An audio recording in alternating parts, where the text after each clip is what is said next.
Greetings, listeners.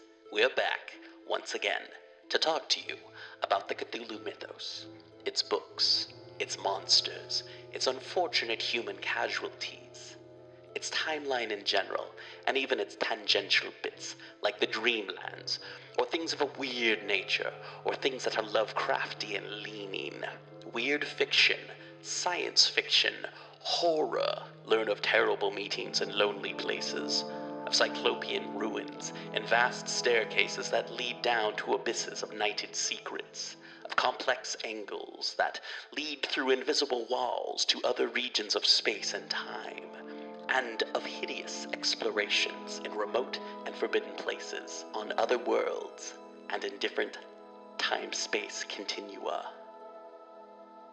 From the creation of our galaxy to the death of the sun, this is an exploration of the Cthulhu mythos from the perspective of humans' concept of history. We are the People's Guide to the Cthulhu mythos. You can find us at pgttcm.com, pgttcm.podbean.com, and you can find us on Facebook, Twitter, Instagram. The People's Guide to the Cthulhu mythos starts now. The People's Guide to the Cthulhu Mythos. Season 8.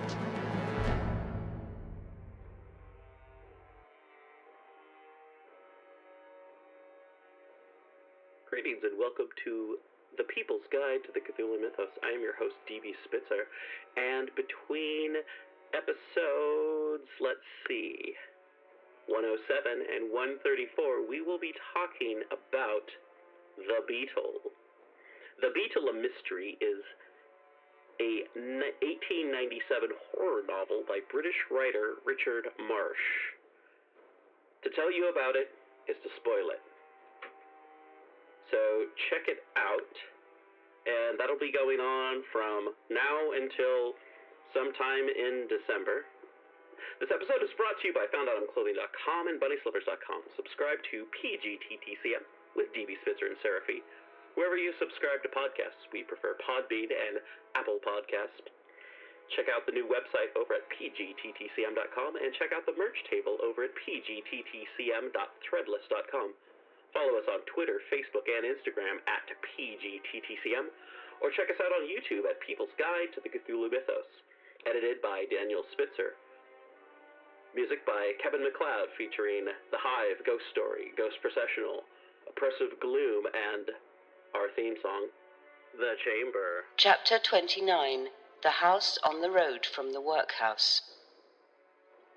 Mr. Holt looked as if he was in somebody else's garments. He was so thin and worn and wasted that the suit of clothes which one of the men had lent him hung upon him as on a scarecrow. I was almost ashamed of myself for having incurred a share of the responsibility of taking him out of bed. He seemed so weak and bloodless that I should not have been surprised if he had fainted on the road. I had taken care that he should eat as much as he could eat before we started. The suggestion of starvation which he had conveyed to one's mind was dreadful, and I had brought a flask of brandy in case of accidents. But in spite of everything, I could not conceal from myself that he would be more at home in a sick-bed than in a jolting cab. It was not a cheerful drive.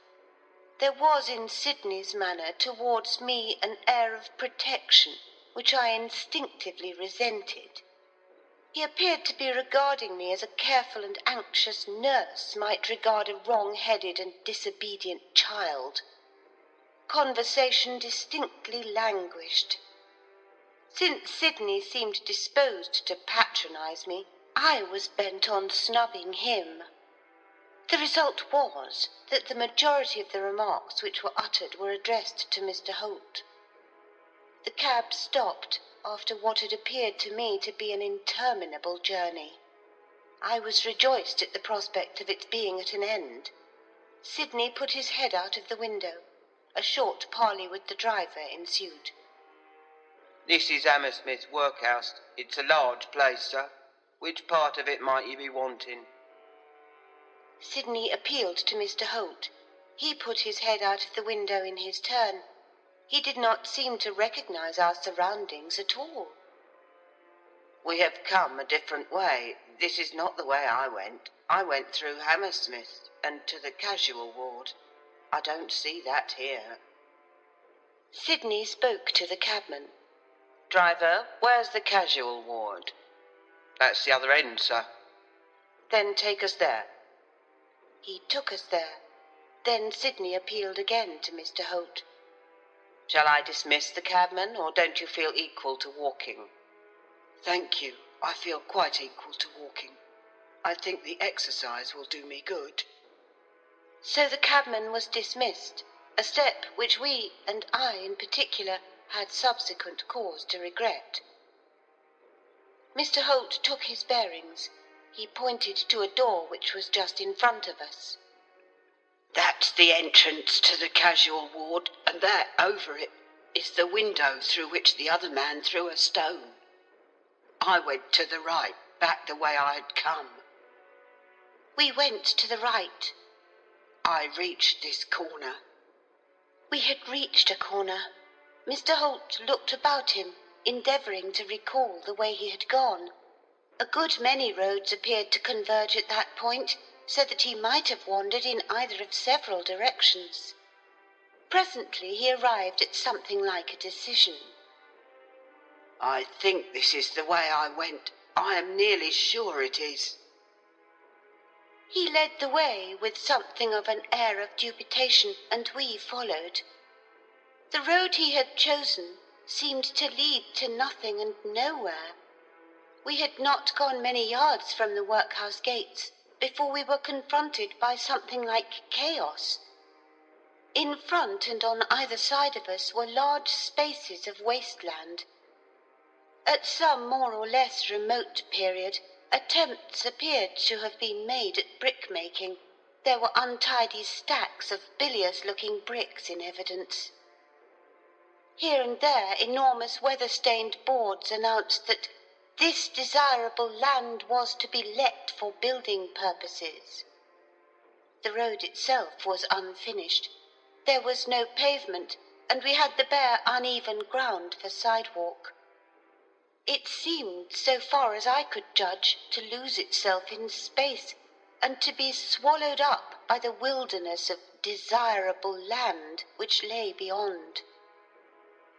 In the near distance there were houses enough and to spare, of a kind. But they were in other roads. In the one in which we actually were, on the right at the end, there was a row of unfinished carcasses, but only 2 buildings which were in anything like a fit state for occupation. One stood on either side, not facing each other. There was a distance between them of perhaps 50 yards. The sight of them had a more exciting effect on Mr. Holt than it had on me. He moved rapidly forward, coming to a standstill in front of the one upon our left, which was the nearer of the pair. This is the house, he exclaimed. He seemed almost exhilarated. I confess that I was depressed. A more dismal-looking habitation one could hardly imagine. It was one of those dreadful jerry-built houses which, while they are still new, look old. It had quite possibly only been built a year or 2, and yet, owing to neglect, or to poverty of construction, or to a combination of the 2, it was already threatening to tumble down. It was a small place, a couple of stories high, and would have been dear, I should think, at £30 a year. The windows had surely never been washed since the house was built. Those on the upper floor seemed all either cracked or broken. The only sign of occupancy consisted in the fact that a blind was down behind the window of the room on the ground floor. Curtains there were none. A low wall ran in front, which had apparently at one time been surmounted by something in the shape of an iron railing. A rusty piece of metal still remained on one end. But since there was only about a foot between it and the building, which was practically built upon the road, Whether the wall was intended to ensure privacy or was merely for ornament was not clear. "This is the house," repeated Mr. Holt, showing more signs of life than I had hitherto seen in him. Sidney looked it up and down. It apparently appealed to his aesthetic sense as little as it did to mine. "Are you sure? "I am certain. It seems empty." It seemed empty to me that night. That is why I got into it in search of shelter." "Which is the window which served you as a door?" "This one." Mr. Holt pointed to the window on the ground floor, the one which was screened by a blind. "There was no sign of a blind when I first saw it, and the sash was up. It was that which caught my eye." Once more Sidney surveyed the place in comprehensive fashion, from roof to basement. Then he scrutinizingly regarded Mr. Holt. "You are quite sure this is the house? It might be awkward if you proved mistaken. I am going to knock at the door, and if it turns out that that mysterious acquaintance of yours does not and never has lived here, we might find an explanation difficult." "I am sure it is the house, certain. I know it. I feel it. Here and here." Mr. Holt touched his breast and his forehead. His manner was distinctly odd. He was trembling, and a fevered expression had come into his eyes. Sidney glanced at him for a moment in silence. Then he bestowed his attention upon me. "May I ask if I may rely upon your preserving your presence of mind?" The mere question ruffled my plumes. "What do you mean?" "What I say. I am going to knock at that door, and I am going to get through it somehow. It is quite within the range of possibility that when I am through there will be some strange happenings, as you have heard from Mr. Holt. The house is commonplace enough without. You may not find it so commonplace within. You may find yourself in a position in which it will be in the highest degree essential that you should keep your wits about you." "I am not likely to let them stray." "Then that's all right. Do I understand that you propose to come in with me?" "Of course I do. What do you suppose I've come for? What nonsense you are talking." "I hope that you will still continue to consider it nonsense by the time this little adventure's done." That I resented his impertinence goes without saying. To be talked to in such a strain by Sidney Atherton, whom I had kept in subjection ever since he was in knickerbockers, was a little trying. But I am forced to admit that I was more impressed by his manner or his words, or by Mr. Holt's manner or something, than I should have cared to own. I had not the least notion what was going to happen, or what horrors that woebegone-looking dwelling contained. But Mr. Holt's story had been of the most astonishing sort. My experiences of the previous night were still fresh, and altogether, now that I was in such close neighborhood with the unknown, with a capital U, although it was broad daylight, it loomed before me in a shape for which, candidly, I was not prepared. A more disreputable-looking front door I have not seen. It was in perfect harmony with the remainder of the establishment. The paint was off, the woodwork was scratched and dented, the knocker was red with rust. When Sidney took it in his hand, I was conscious of quite a little thrill. As he brought it down with a sharp rat-tat, I half expected to see the door fly open and disclose some gruesome object glaring out at us. Nothing of the kind took place. The door did not budge. Nothing happened. Sidney waited a second or two, then knocked again. Another second or two, then another knock. There was still no sign of any notice being taken of our presence. Sidney turned to Mr. Holt. "Seems as if the place was empty." Mr. Holt was in the most singular condition of agitation. It made me uncomfortable to look at him. You do not know. You cannot tell.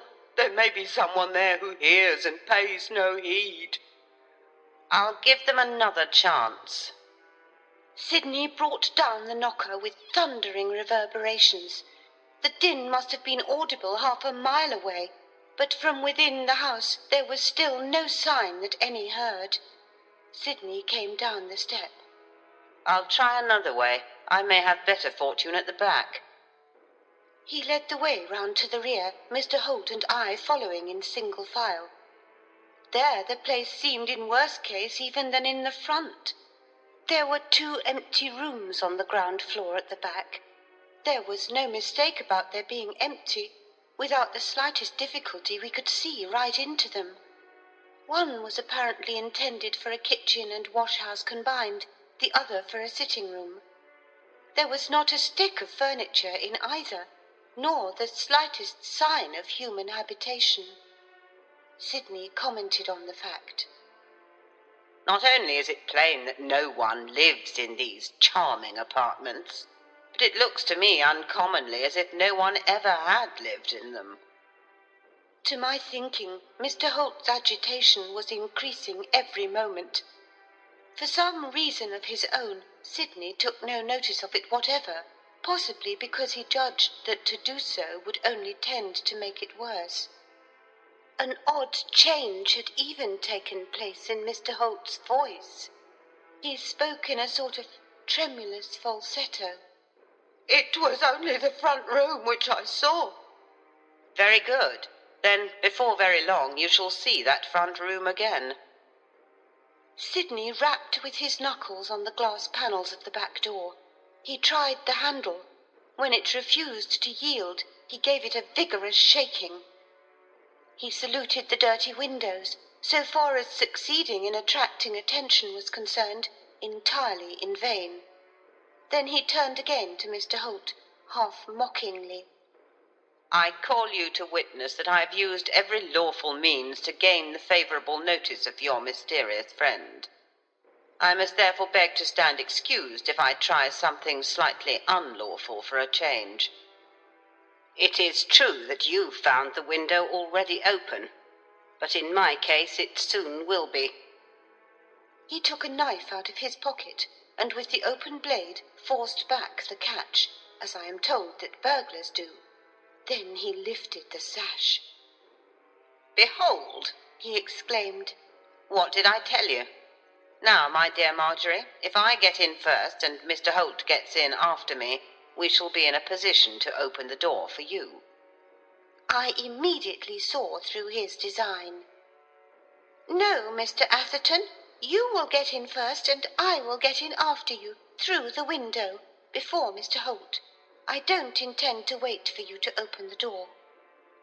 Sidney raised his hands and opened his eyes, as if grieved at my want of confidence. But I did not mean to be left in the lurch to wait their pleasure, while on pretence of opening the door, they searched the house. So Sidney climbed in first, and I second. It was not a difficult operation, since the window-sill was under 3 feet from the ground, and Mr. Holt last. Directly we were in, Sidney put his hand up to his mouth and shouted, Is there anybody in this house? If so, will he kindly step this way, as there is someone wishes to see him? His words went echoing through the empty rooms in a way which was almost uncanny. I suddenly realized that if, after all, there did happen to be somebody in the house, and he was at all disagreeable, our presence on his premises might prove rather difficult to explain. However, no one answered. While I was waiting for Sidney to make the next move, he diverted my attention to Mr. Holt. Hullo, Holt, what's the matter with you? Man, don't play the fool like that. Something was the matter with Mr. Holt. He was trembling all over, as if attacked by a shaking palsy. Every muscle in his body seemed twitching at once. A strained look had come on his face, which was not nice to see. He spoke as with an effort. I'm all right. It's nothing. Oh, is it nothing? Then perhaps you'll drop it.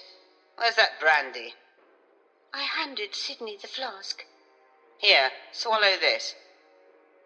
Mr. Holt swallowed the cupful of neat spirit which Sidney offered, without an attempt at parley. Beyond bringing some remnants of colour to his ashen cheeks, it seemed to have no effect on him whatever. Sidney eyed him with a meaning in his glance which I was at a loss to understand. Listen to me, my lad. Don't think you can deceive me by playing any of your fool tricks. And don't delude yourself into supposing that I shall treat you as anything but dangerous if you do. I've got this. He showed the revolver of Papa's which I had lent him. Don't imagine that Miss Linden's presence will deter me from using it. Why he addressed Mr. Holt in such a strain surpassed my comprehension. Mr. Holt, however, evinced not the faintest symptoms of resentment. He had become, on a sudden, more like an automaton than a man. Sidney continued to gaze at him, as if he would have liked his glance to penetrate to his inmost soul. Keep in front of me, if you please, Mr. Holt, and lead the way to this mysterious apartment in which you claim to have had such a remarkable experience. Of me he asked in a whisper. Did you bring a revolver? I was startled. A revolver? The idea! How absurd you are! Sidney said something which was so rude and so uncalled for that it was worthy of Papa in his most violent moments. I'd sooner be absurd than a fool in petticoats. I was so angry that I did not know what to say, and before I could say it, he went on, Keep your eyes and ears well open. Be surprised at nothing you see or hear. Stick close to me, and for goodness' sake remain mistress of as many of your senses as you conveniently can. I had not the least idea what was the meaning of it all. To me there seemed nothing to make such a pother about. And yet I was conscious of a fluttering of the heart, as if there soon might be something. I knew Sidney sufficiently well to be aware that he was one of the last men in the world to make a fuss without reason, and that he was as little likely to suppose that there was a reason, when as a matter of fact there was none. Mr. Holt led the way, as Sidney desired, or rather commanded, to the door of the room which was in front of the house. The door was closed. Sidney tapped on a panel. All was silence. He tapped again. Anyone in there? He demanded. As there was still no answer, he tried the handle. The door was locked. The first sign of the presence of a human being we have had. Doors don't lock themselves. It's just possible that there may have been someone or something about the place at some time or other, after all. Grasping the handle firmly, he shook it with all his might, as he had done with the door at the back. So flimsily was the place constructed that he made even the walls to tremble. Within there. If anyone is in there, if you don't open this door, I shall. There was no response. So be it. I'm going to pursue my wild career of defiance of established law and order, and gain admission in one way if I can't in another. Putting his right shoulder against the door, he pushed with his whole force. Sidney is a big man and very strong, and the door was weak. Shortly the lock yielded before the continuous pressure, and the door flew open. Sidney whistled. So, it begins to occur to me, Mr. Holt, that story of yours may not have been such pure romance as it seemed. It was plain enough that at any rate this room had been occupied, and that recently. And if his taste in furniture could be taken as a test, by an eccentric occupant to boot. My own first impression was that there was someone or something living in it still. An uncomfortable odour greeted our nostrils, which was suggestive of some evil-smelling animal. Sidney seemed to share my thought. A pretty perfume, on my word. Let's shed a little more light on the subject and see what causes it. Marjorie, stop where you are until I tell you. I had noticed nothing from without peculiar about the appearance of the blind which screened the window, but it must have been made of some unusually thick material, for within the room was strangely dark. Sidney entered with the intention of drawing up the blind, but he had scarcely taken a couple of steps when he stopped. What's that? It's it, said Mr. Holt, in a voice which was so unlike his own that it was scarcely recognizable. It? What do you mean by it? the beetle. Judging from the sound of his voice, Sidney was all at once in a state of odd excitement. Oh, is it? Then if this time I don't find out the how and the why and the wherefore of that charming conjuring trick, I'll give you leave to write me down an ass with a great big A. He rushed farther into the room. Apparently his efforts to lighten it did not meet with the immediate success which he desired.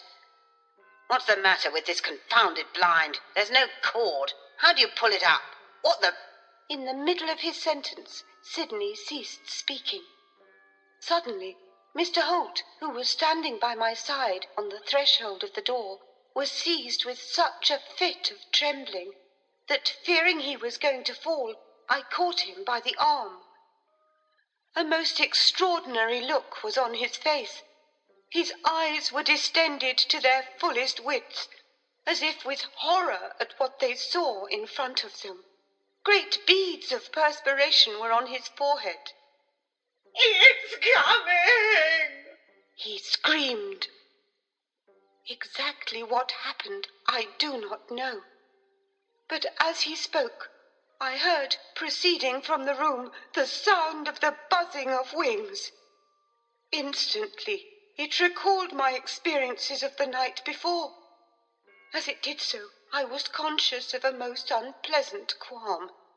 Sidney swore a great oath, as if he were beside himself with rage. If you won't go up, you shall come down. I suppose, failing to find a cord, he seized the blind from below and dragged it down. It came, roller and all, clattering to the floor. The room was all in light. I hurried in. Sidney was standing by the window with a look of perplexity upon his face, which, under any other circumstances, would have been comical. He was holding Papa's revolver in his hand, and was glaring round and round the room, as if wholly at a loss to understand how it was he did not see what he was looking for. Marjorie, he exclaimed, did you hear anything? Of course I did. It was that which I heard last night which so frightened me. Oh, was it? Then by... In his excitement he must have been completely oblivious of my presence, for he used the most terrible language. When I find it, there'll be a small discussion. It can't have got out of the room. I know the creature's here. I not only heard it, I felt it brush against my face. Holt, come inside and shut that door. Mr. Holt raised his arms, as if he were exerting himself to make a forward movement, but he remained rooted to the spot on which he stood. I can't, he cried. You can't? Why? It won't let me. What won't let you? The beetle! Sidney moved till he was close in front of him. He surveyed him with eager eyes. I was just at his back. I heard him murmur, possibly to me, By George, it's just as I thought. The beggar's hypnotized. Then he said aloud, Can you see it now? Yes, Where? behind you. As Mr. Holt spoke, I again heard, quite close to me, that buzzing sound. Sidney seemed to hear it too. It caused him to swing round so quickly that he all but whirled me off my feet. I beg your pardon, Marjorie, but this is of the nature of an unparalleled experience. Didn't you hear something then? I did, distinctly. It was close to me, within an inch or two of my face. We stared about us, then back at each other. There was nothing else to be seen. Sydney laughed doubtfully. It's uncommonly queer. I don't want to suggest that there are visions about, or I might suspect myself of softening of the brain, but it's queer. There's a trick about it somewhere, I am convinced. And no doubt it's simple enough when you know how it's done. But the difficulty is to find that out. Do you think our friend over there is acting? He looks to me as if he were ill. He does look ill. He also looks as if he were hypnotized. If he is, it must be by suggestion, and that's what makes me doubtful, because it will be the first plainly established case of hypnotism by suggestion I've encountered. Holt? Yes? That, Said Sydney in my ear. is the voice and that is the manner of a hypnotized man. But on the other hand, a person under influence generally responds only to the hypnotist, which is another feature about our peculiar friend which arouses my suspicions. Then aloud, Don't stand there like an idiot. Come inside. again Mr. Holt made an apparently futile effort to do as he was bid. It was painful to look at him. He was like a feeble, frightened, tottering child who would come on, but cannot. I can't. No nonsense, my man. Do you think that this is a performance in a booth, and that I am to be taken in by all the humbug of the professional mesmerist? Do as I tell you. Come into the room. There was a repetition on Mr. Holt's part of his previous pitiful struggle. This time it was longer sustained than before, but the result was the same. I can't. He wailed. Then I say you can and shall. If I pick you up and carry you, perhaps you will not find yourself so helpless as you wish me to suppose. Sydney moved forward to put his threat into execution. As he did so, a strange alteration took place in Mr. Holt's demeanour. End of chapter 29. Recording by Ruth Golding.